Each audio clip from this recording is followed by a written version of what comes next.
Buenos días compañeros, ¿cómo están? Bueno, quiero aprovechar en compartirles conocimiento estos días de descanso que vamos a tener de, de refugio en nuestros hogares.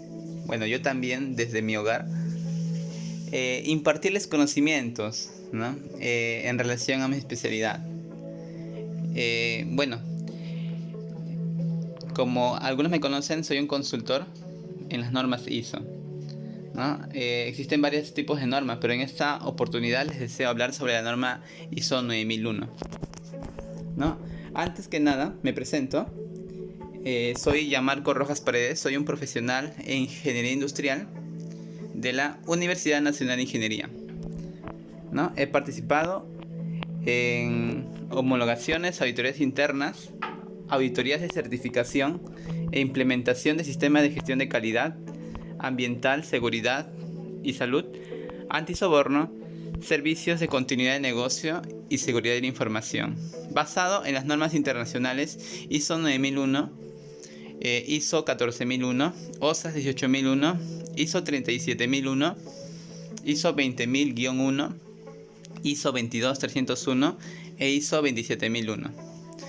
¿No? Tengo experiencia en organización de telemarketing, call center, transporte de carga pesada, producción de rompecabezas de madera, diseño e instalación de estructuras metálicas, comercialización e instalación de productos tecnológicos, entrenamiento y consultoría profesional, ¿no? Entre otros que he venido actualizándome durante estos últimos meses, ¿no? Bueno, entonces, esta presentación es del día 8 de enero, pero quiero aprovechar el momento para poder darla de manera virtual, ¿no? Antes que nada, entonces, comenzando, quiero explicarles qué es la norma ISO, ¿no? Entonces, vamos a esta diapositiva de acá. Como sus siglas lo interpretan, ISO es una organización internacional de estandarización, ¿no? Que aprueba estándares para su aplicación a nivel mundial. Existen países que están más desarrollados que aplican una mayor cantidad de ISOs que otros países que aún están en vías de desarrollo. Es entonces que la aplicación de las normas ISO en los países es fundamental. Si es que un país demuestra que está implementando normas ISO, puede garantizar de que ese país tiene un crecimiento económico de mayor nivel, ¿no? Y bueno, no lo digo yo, sino lo dicen las estadísticas, ¿no? Y bueno, les invito a que puedan revisar en internet esa relación, ¿no? Ahorita no lo tengo, pero quizás más adelante les muestro en una publicación sobre esta relación. Y es muy interesante, la verdad. Bueno, pero existen varias normas ISO, ¿no? Como ustedes saben, ¿no? Y de repente muchas veces los escuchamos y no sabemos qué es. Eh, Existen varias normas. Por ejemplo, ISO 9001 es relacionado a un sistema de gestión de calidad, de satisfacción del cliente. ISO, por ejemplo, 14001 es orientado a un sistema de gestión medioambiental, ¿no? Por ejemplo, OSAS 18001 2007 está orientado a un sistema de seguridad y salud en el trabajo. Cabe resaltar que esta norma ya va a dejar de ser vigente en el 2021, ¿no? A inicios del 2021. Es entonces que aquellas empresas que tienen una certificación OSA 18001 tienen que empezar a migrar a la ISO 45001. Bueno, después, la ISO 37001 es un sistema de gestión de antisoborno, ¿no? Que previene el soborno, ¿no? Y como su nombre dice, ¿no? Previene el soborno. Es decir, no te garantiza que no va a ocurrir actos de soborno, pero sin embargo crea estándares fuertes, potentes, que obligan a la organización o presiona a la organización a que puedan denunciar sospechas de soborno o actos reales de soborno. Por ejemplo, tenemos la ISO 20000-1, que es un sistema de gestión de servicios orientados a TI, ¿no? Por ejemplo, las entidades de salud brindan servicios al público en general y de por medio usan una plataforma tecnológica, ¿no? Que muchas veces vemos que tiene problemas, por ejemplo, ¿no? Es entonces que esta norma ISO 20001 tiene varios controles, que su compromiso es asegurar de que la organización pueda funcionar, que pueda brindar los servicios de la manera más óptima, ¿no? A través de su tecnología. Después tenemos la norma ISO 22301, que es la norma de continuidad del negocio.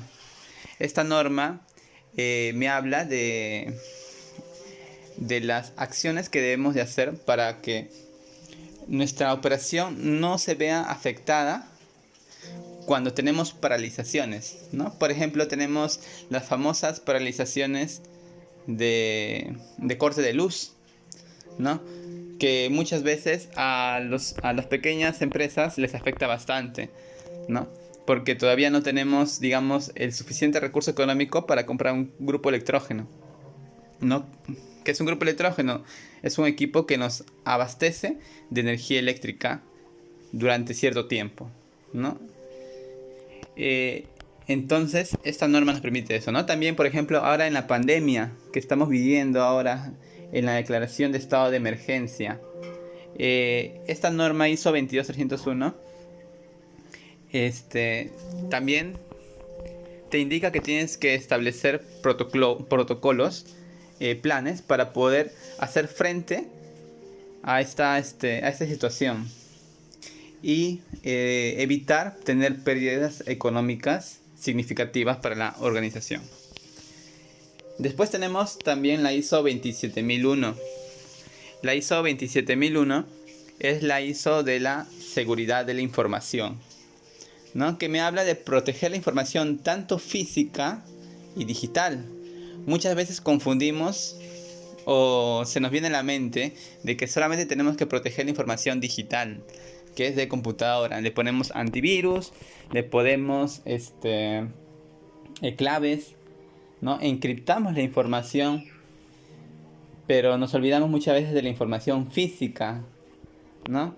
Y muchas veces la información física sale de las empresas.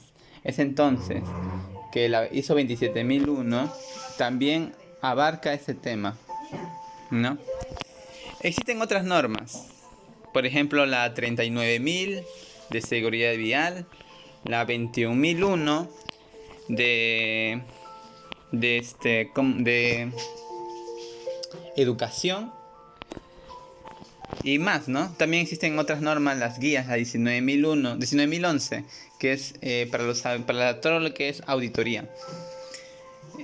Pero bueno, hay que seguir, hay que continuar y mientras les comento, yo creo que vamos a ir conociendo un poco más. Antes de empezar, bueno, ya empezamos la parte introductoria, ¿no? De qué son las normas ISO, pero antes de continuar de lleno a entrar a los requisitos de la norma, que nos dice esencialmente la norma, quiero explicarles cuáles son los principios de calidad, porque son importantes para que pueda funcionar un sistema de gestión de calidad. Tenemos el enfoque al cliente, que nos dice que nuestras actividades tenemos que hacerlas pensando en el cliente, ¿no? Así, de manera resumida, ¿no? Es entonces que si es que nosotros logramos que el cliente se encuentre satisfecho, va a haber una continuidad de operaciones, y esta continuidad de operaciones va a lograr de que haya más trabajo para las personas, de que se creen nuevos puestos laborales y nos beneficia, ¿no? Entonces es importante tener un enfoque al cliente óptimo, ¿no? Pero nos preguntaremos, Para nosotros poder darle un buen enfoque al cliente, para poder darle un buen servicio o un buen producto al cliente, debemos de tener buenas condiciones laborales, ¿no? Es entonces que también hay un principio que se llama gestión de las relaciones. Esta gestión de relaciones me habla, por ejemplo, de que la organización tiene que tener una buena relación con el personal, ¿no? Tiene que tener una buena relación con los proveedores, tiene que tener una buena relación con la municipalidad o con las entidades del Estado, ¿no? ¿Qué pasa si es que los proveedores no les pagamos a tiempo, o a los proveedores no les respondemos, no les atendemos de la manera más oportuna? Podemos perder a esos proveedores, y hay proveedores que son únicos especialistas en los que nos brindan. Por ejemplo, de acuerdo a mi experiencia, había una empresa que procesaba madera y había un tipo de AAA, una calidad que es la calidad DD, que era único. Y si bien es cierto, varios proveedores tenían esta calidad DD, pero había solamente un proveedor que su calidad se diferenciaba entre los demás. Esto ya se conoce al momento de hacer las operaciones, al momento de cortar, laquear, ya empiezan a ver los desafíos que tiene, ¿no? Las dificultades que tienen. Y entonces empiezan a ver que, si bien es cierto, hay varios que tienen esta calidad DD, pero solamente hay un proveedor que esta calidad es diferenciada, ¿no? Bueno, ¿no? A los que por ejemplo tienen distintos tipos de proveedores, ¿no? Ya podrán ir entendiendo esto que les comento, ¿no? O por ejemplo, ¿no?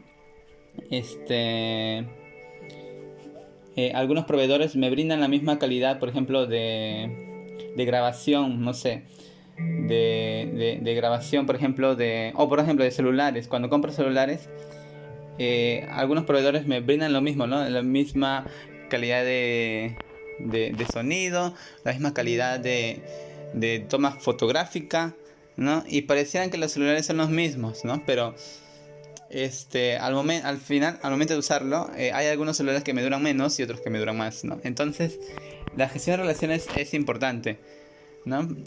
Para poder definir bien a mi proveedor y poder satisfacerlo, para poder tener continuidad.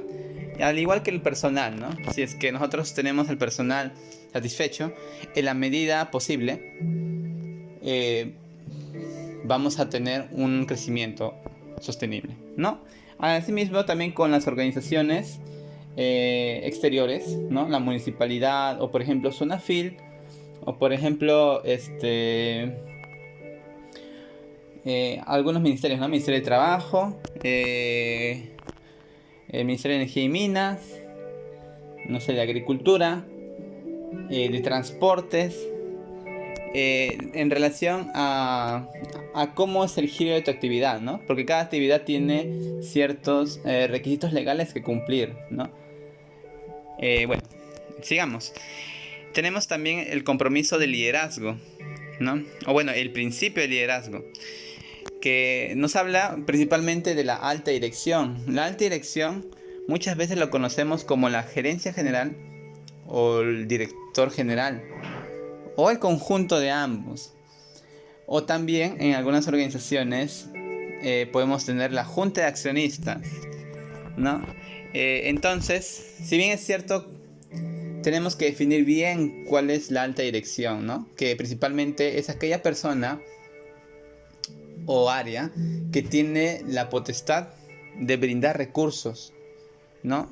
Frente a una decisión. Entonces, y también de tomar otras decisiones, ¿no? Entonces, si es que esta persona o esta área puede brindar recursos y puede tomar decisiones para que mueva la organización de manera rápida, es alta dirección, ¿no? He visto en algunos casos de que habían definido la alta dirección y la alta dirección no era capaz de tomar decisiones, porque tenía que pasar todavía por otro por otro mecanismo más, ¿no? Entonces yo creo que por ahí, si bien es cierto, quizás en su organigrama pertenecía a este cargo a la alta dirección, pero eh, tenía que precisarse un poco más, ¿no? Eh, Porque si no, la organización es posible que no funcione, que falle, ¿no? Bueno, continuemos. Compromiso de las personas. También, asimismo, es necesario tener un alto compromiso de las personas, ¿no? Así como de la empresa, de las personas, para que la organización pueda continuar sus actividades. Si bien es cierto, cuando implementamos esta norma ISO 9001, empezamos a establecer procedimientos de trabajo, eh, procedimientos de auditorías, procedimientos de mejora continua, también instructivos, ¿no? Planes de emergencia, reglamentos, manuales, ¿no? Estándares, los famosos PETs, los famosos PETAR, ¿no? Que lo conocemos bastante en la seguridad y salud en el trabajo. Entonces, el compromiso de las personas tiene que ir en el cumplimiento de estos estándares que se establecen, ¿no? Y bueno, ¿no? Y también para eso necesitamos proporcionarle estos estándares, ¿no? Bueno, continuemos. Enfoque a procesos. Es importante manejar en una organización no solamente áreas, porque muchas veces tenemos un organigrama donde dice, ¿no? La gerencia general, el área de operaciones, recursos humanos, comercial, y lo vemos un poco separado, ¿no? Pero la norma te dice que debe de orientarse a procesos. ¿Qué quiere decir? Comercial capta al cliente y le brinda las necesidades a operaciones. Operaciones, para que pueda operar, para que pueda hacer sus actividades, necesita, por ejemplo, de mantenimiento, necesita de TI, necesita de recursos humanos, necesita de un área contable quizás, ¿no? Y a la vez también va a ser direccionado por la gerencia general y quizás un área de calidad, ¿no? O un área del SIC, que muchos así lo conocen, o un área de requisitos legales, ¿no? Que los va a estar controlando. Es entonces que este enfoque de procesos te hace llamado a que puedas crear un mapa de procesos que esté bien claro, que defina claramente los procesos en general, ¿no? O macroprocesos puede decirse, ¿no? Y la finalidad es que estos macroprocesos puedan convertirse en procesos y después en subprocesos, ¿no? Y actividades, ¿no? Entonces, esto es el enfoque a procesos. Bueno, continuemos. El principio de mejora. El principio de mejora nos dice que el sistema de gestión o las actividades deben mejorar. Pero nosotros conocemos una frase, ¿no? Que dice, para mejorar algo tenemos que controlarlo, ¿no? Y para controlarlo tenemos que medirlo. Y hay uno más. Yo creo que ahí podemos un poco más ir, ¿no? Para poder medirlo tenemos que conocerlo. Es entonces que en mi experiencia he encontrado bastante que algunos analistas pretenden mejorar, y para que mejoren tienen que controlar, para controlen tienen que medir, y se quedan ahí en medir, o sea, en recabar data, información, ¿no? Pero si bien es cierto, es necesario conocer el proceso a una medida, ¿no? No es necesario tampoco profundizarse bastante, ¿no? A cierta medida, ¿no? Tener una idea de cómo es que se generan esos datos y cómo es la coyuntura, cómo son las cuestiones que abordan a estos indicadores. Si es que logramos controlar de esa manera, yo creo que vamos a poder mejorar, ¿no? La mejora está relacionada al cumplimiento y está relacionada a que este cumplimiento se optimice. Por ejemplo, si tenemos que este año la rentabilidad de una empresa va a superar al del año pasado en el 5%, podemos decir que del próximo año va a superar ahora en el 7%, ¿no? O en el 10% quizás. Esta es la mejora, ¿no? Ir, poder medir e ir mejorando, como su propio nombre lo dice, ir rentabilizando más a la empresa, ¿no? Después tenemos la toma de decisiones basada en la evidencia, ¿no? Acá tenemos que tomar decisiones que nos muestren evidencia, ¿no? Por ejemplo, en una auditoría, cuando el auditor solicitaba información, el auditado dijo, ¿no? Ah, sí, claro, como todo como todo proceso o como toda actividad, papelito manda, ¿no? Entonces es una frase que puede ser aplicada aquí, ¿no? Pero si bien es cierto, este papelito manda, tiene que ser aplicado a cierta medida, porque hay algunas decisiones que no pueden, o no es conveniente, mejor dicho, que estén documentados, ¿no? Pueden ser decisiones rápidas. Por ejemplo, al momento de conversar, de un administrador de logística que converse con uno de operaciones, ¿no? Y necesita su aprobación. Muchas veces lo hace por teléfono, ¿no? Entonces es una aprobación rápida. No es necesario escribirlo, ¿no? Si es que no la amerita, ¿no? Pero hay algunas organizaciones que por la magnitud sí amerita una aprobación, una carta, una aprobación, ¿no? Por la magnitud de las operaciones.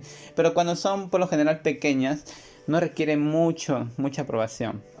O mejor dicho, mucha documentación, mucha evidencia, ¿no? Entonces, esto es el enfoque basado en toma de decisiones.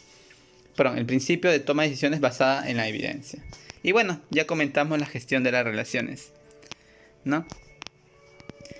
Entonces, bueno, después tenemos el ciclo de mejoras, ya para ir cerrando esta etapa, ¿no? Porque en sí esta explicación de los requisitos es larga.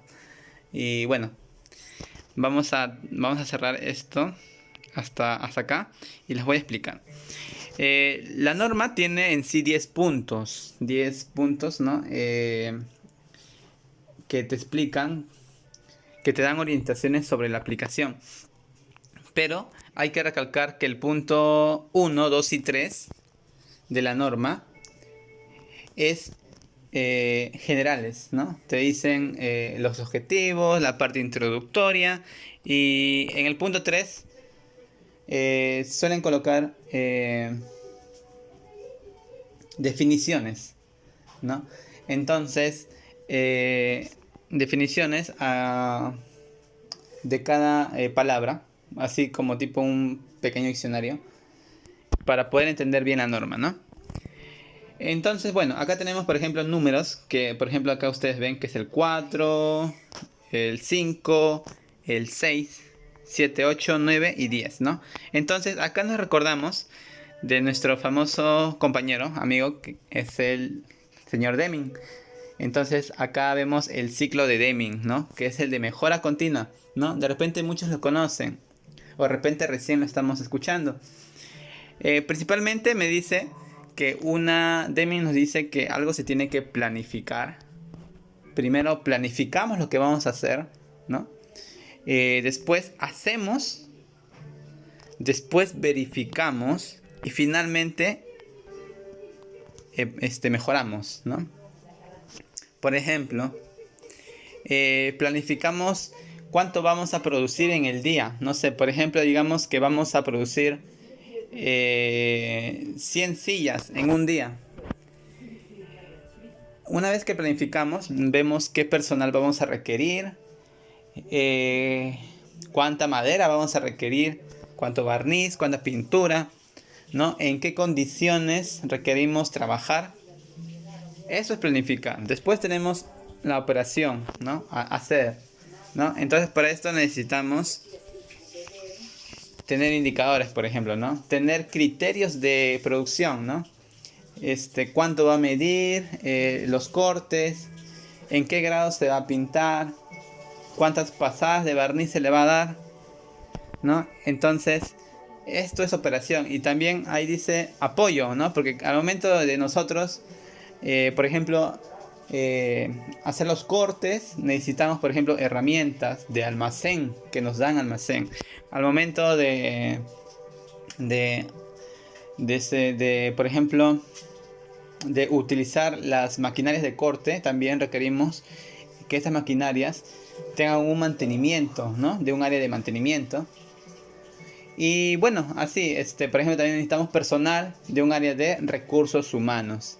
Entonces, el apoyo es importante, ¿no? Entonces, hemos planificado, estamos haciendo la operación, estamos fabricando sillas y después evaluamos. Una vez que hemos terminado de fabricar las sillas, vemos si es que la producción de estas sillas respetó el indicador diario. Digamos que por día, no sé, tenías que producir 500 sillas, ¿no? Entonces vemos, ¿no? Hemos llegado a la meta 500, no hemos llegado. ¿Por qué no hemos llegado? ¿O por qué sobrepasamos la meta? ¿No? Y podemos medirlo así, ¿no? Todos los días medimos y al fin de mes sacamos un promedio, ¿no? Y ya tenemos nuestro estándar. Y finalmente tenemos la mejora. Y vemos, por ejemplo, final de mes, el promedio de sillas no fue 500, sino fue 490. No hemos llegado a la meta. ¿Por qué? Entonces, acá viene lo que muchos conocen, un análisis de causas. De causas de por qué no se logró, por qué hubo fallas. Y lo solucionamos, ¿no? Quizás no se logró porque el área de almacén necesitaba de un personal más, o quizá no se logró porque las maquinarias que se usaban no eran las óptimas, ¿no? O quizá no se logró porque no se hizo un correcto reclutamiento de personal, o quizás no hubo la supervisión suficiente para asegurar de que se logre esa meta. Puede ser, hay varias condiciones, hay varias casuísticas. Y una vez que nosotros ya sabemos cuál es la causa, le damos solución, ¿no? Como le decía, ¿no? Ponemos al personal idóneo, empleamos una maquinaria correcta y la próxima planificación ya debe salir mejor, ¿no? Ya tenemos una nueva planificación. Otra vez operamos, otra vez evaluamos, ahora vemos si que hemos cumplido o no, ¿no? Y esta vez vemos que sí, hemos sobrepasado, hemos hecho 510. Excelente. Entonces vemos la mejora. Listo. ¿Qué más podemos hacer para que estos 510 se conviertan en 600 o 550, por ejemplo? Entonces ya vamos optimizando. Este es el ciclo de mejora continua y nos da la norma. Pero acá hay algo importante. El liderazgo que está en el centro. Si no existe liderazgo, la organización no va a poder crecer. Y va a caer, la rentabilidad no va a ser buena, ¿no? Entonces, el liderazgo se refleja en resultados, ¿no? El liderazgo es la capacidad de influir en el personal para poder lograr los objetivos, ¿no? Y tiene que venir acompañado de conocimientos, tiene que venir acompañado de experiencia para poder lograr, para que toda esta planificación, operación, evaluación, desempeño y mejora pueda lograrse de la manera más óptima, ¿no? Y no hablo en que, por ejemplo, en algunas organizaciones, y también fue parte de mi aprendizaje, se piensa de que la gerencia general debe tener estudios, la alta dirección debe tener los más óptimos estudios. Y si bien es cierto, sí es bueno, ¿ya? Pero no es indispensable, porque la alta dirección, que por lo general pueden ser dueños, puede contratar a otras personas con el suficiente experiencia, con suficiente estudios, como consultores, por ejemplo, para que les puedan asesorar y puedan optimizar la empresa, ¿no? Le ayuden a optimizar. Entonces, pero sí, como todos los negociantes conocemos, tenemos que conocer de números, ¿no? Y tenemos que ver cuándo la negociación va creciendo, ¿no? Bueno, esta parte lo conocen más las altas gerencias, pero básicamente así funciona. Y finalmente acá tenemos el punto 4, ¿no? Que es el inicial, que es el de sistema de gestión de calidad. Como les dije, todo empieza del punto 4. Entre el punto 4 y el 10 está todos los requisitos del sistema de gestión de calidad. El punto 4 me habla de las cuestiones externas.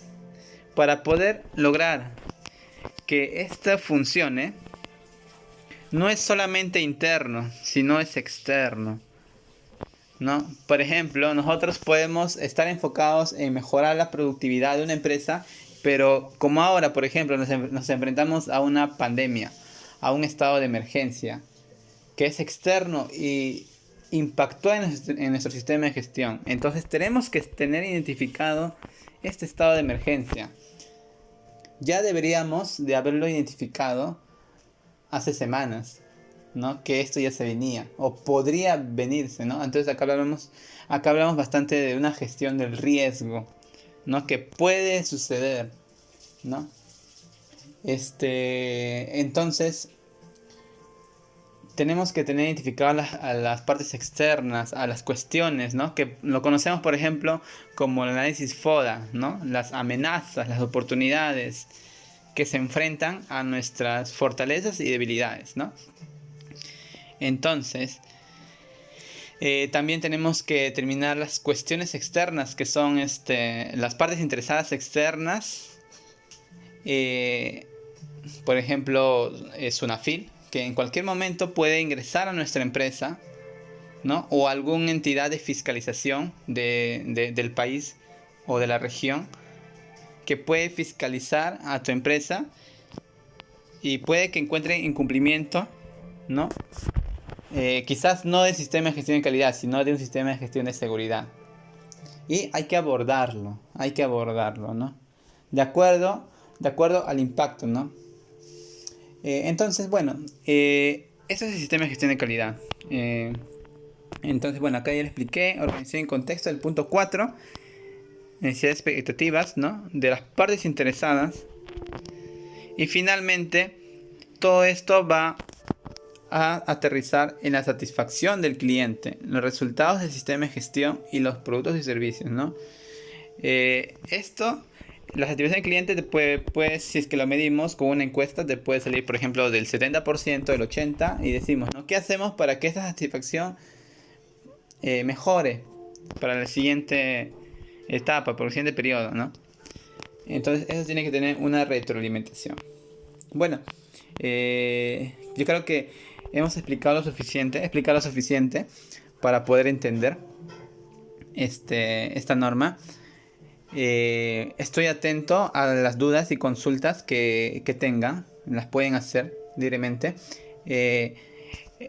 Las explicaciones que las doy en base a mi experiencia y también a mi opinión. Entonces, tengan en cuenta que ustedes las pueden hacer de una mejor manera. Sí, porque la norma te da los requisitos. Dice, la organización debe hacer esto, debe hacer una revisión, debe hacer una medición de indicadores, por así decirlo, pero no te dice cómo. Entonces, cada uno somos libres de cómo medir, de cómo hacer una revisión, de cómo hacer una reunión, de cómo hacer una auditoría, ¿no? Entonces, si es que nuestra organización ya tiene un método avanzado de hacer análisis de causas o de hacer alguna actividad, un estándar, a buena hora, ¿no? Pero hay organizaciones que aún recién comienzan y es necesario empezar, ¿no? Desde lo básico, ¿no? Entonces, esta norma es libre, pretende aplicar a varias organizaciones, ¿no? Entonces, bueno, por ahora vamos a quedarnos en este punto. Después viene acá, vamos a ver el 4.1, el 4.2, el 4.3, partes interesantes.